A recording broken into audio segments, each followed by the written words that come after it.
17 नवंबर को बहुत महत्वपूर्ण दिन है। मैं सभी भोपाल वासियों से यह अपील करता हूं कि अगर आपका नाम वोटर लिस्ट में है तो अपने मतदान केंद्र पर जो मतदाता पर्ची आपको दी गई है उसमें आपके मतदान केंद्र का नाम लिखा हुआ है, उसके आधार पर अवश्य मतदान करने जाएं।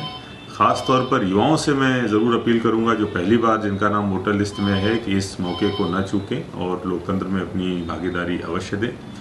आप सभी को पता है कि वोटर स्लिप के साथ साथ या तो वोटर आईडी कार्ड या अन्य 12 प्रकार के जो कागजात होते हैं जो इलेक्शन कमीशन ने फिक्स किए हैं उनमें से किसी के भी आधार पर आप लोग वोट कर सकते हैं। केवल एपिक कार्ड ही उसके लिए एकमात्र दस्तावेज नहीं है।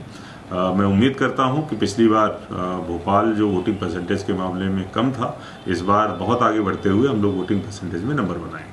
यूपी के मुख्यमंत्री योगी आदित्यनाथ आज छिंदवाड़ा पहुंचे, जहां उन्होंने प्रचार के आखिरी दिन पूर्व सीएम कमलनाथ के गढ़ छिंदवाड़ा में जनसभा लेकर कांग्रेस पर जमकर निशाना साधा। उन्होंने कांग्रेस को एक देश की बड़ी समस्या बताते हुए कहा कि कांग्रेस अक्सर देश की संपदाओं को मुसलमान की संपदा कहती थी। मोदी सरकार आने के बाद मोदी जी ने गरीबों को और वंचित लोगों को सभी योजनाओं का लाभ दिलाया। उन्होंने कहा कि आज देश और पूरे विश्व में उन्नति कर रहा है। उन्होंने राम मंदिर मुद्दे को लेकर कांग्रेस पर जमकर निशाना साधा। योगी आदित्यनाथ ने छिंदवाड़ा में कहा कि भगवान राम और श्री कृष्ण के अस्तित्व को कांग्रेस के द्वारा नकार दिया गया था। कमलनाथ भी इस कैबिनेट में मिनिस्टर थे जब कांग्रेस कैबिनेट में भगवान राम के न होने का एफिडेविट कोर्ट में प्रस्तुत किया था। उन्होंने कहा कि हम जब राम जन्मभूमि में मंदिर बनाने की बात कहते थे तो हमारा मजाक उड़ाया जाता था। हम तो यही नारा लगाते थे कि हम मंदिर वही बनाएंगे, राम लला हम आएंगे, ढांचा भी गिराएंगे, लेकिन कांग्रेस इसका मजाक बनाती थी। आज मंदिर भी बन रहा है। पहले कांग्रेस कहती थी कि तिथि नहीं बनाएंगे, मंदिर वहीं बनाएंगे। हम आपको तिथि बता रहे हैं। 24 जनवरी को अयोध्या में देश के प्रधानमंत्री नरेंद्र मोदी रामलला की प्राण प्रतिष्ठा करेंगे और कमल का बटन दबाओ, बंटी भैया को जिताओ और अयोध्या आओ। योगी आदित्यनाथ ने अयोध्या में भगवान रामलला के दर्शन करने को लेकर मंच से बड़ा बयान दिया। उन्होंने कहा कि यदि आप अयोध्या में रामलला के दर्शन करना चाहते हैं तो कमल का बटन दबाओ, बंटी भैया को विधायक बनकर भोपाल भेजो और अयोध्या आने का प्रबंध वे खुद कर देंगे। प्रचुर प्राकृतिक संसाधनों से समृद्ध एक ऐसी विधानसभा है भाइयों बहनों, जिस विधानसभा को कांग्रेस ने आजादी के बाद से ही विकास से वंचित रख करके, बुनियादी सुविधाओं से वंचित करके और पीछे धकेलने का काम किया है।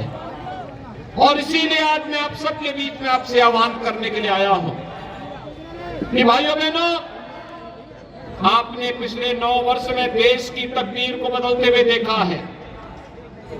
एक नए भारत का दर्शन किया है। एक ऐसा भारत वैश्विक मंच पर जो 142 करोड़ भारत के नागरिकों के सम्मान को बढ़ा रही है। एक ऐसा भारत जो दुनिया के अंदर भारत की ताकत का एहसास कर रहा है।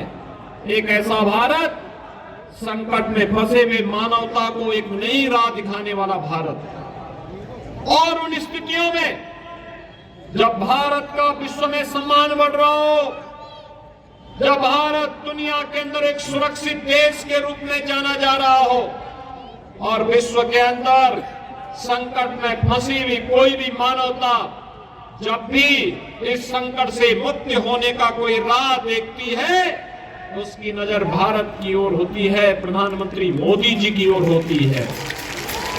भैया बहनों, दुनिया की नजरें बदली है भारत के प्रति, निगाहें बदली है भारत के प्रति, उनके दृष्टिकोण में बदलाव आया है।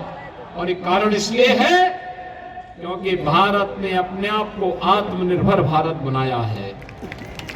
9 वर्ष में भारत आज सुरक्षित हुआ है।